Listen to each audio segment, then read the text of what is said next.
What my uncle said at dinner revealed a secret no one should have known. When I was a kid, my uncle used to joke that I had a price on my head.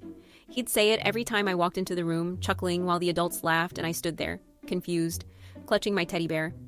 $50 and a case of beer, that's all it'll take. I was 5 the first time he said it.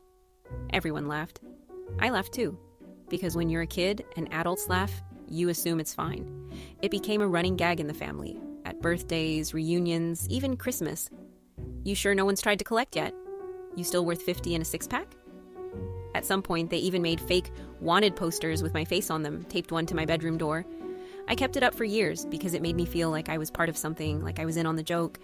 But I never understood it. Not really. I just learned to laugh along. Then one day, years later, my cousin and I were drinking on the porch and she said it.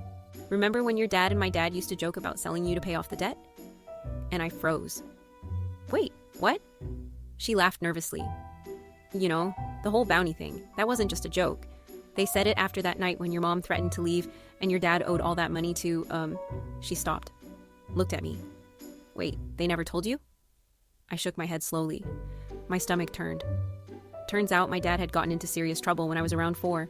Gambling, loan sharks, debt. He was desperate. And apparently, at some point, there was a conversation, maybe drunk, maybe serious, where someone, probably my uncle, made a comment like, "Hey, sell the kid to cover it." A joke, they said, but one that stuck.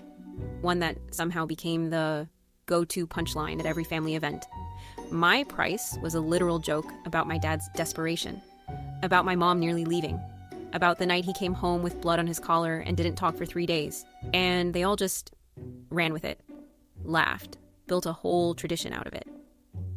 It wasn't until that night with my cousin that I realized the layers underneath, the way the adults would sometimes glance at each other when they said it, the way my mom never laughed when the joke was made, the way my dad always changed the subject.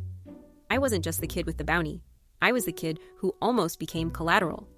That funny story about how I had a price wasn't funny at all. It was their way of masking the darkest chapter of our family with forced laughter and bad beer. I told my mom about the conversation. She cried. Not because I found out, but because she had always hoped I wouldn't. That I could keep the joke in the safe, harmless place of childhood. But now, every time someone tries to bring it up at a family gathering, I don't laugh. I just stare, and it gets quiet. No one says it anymore.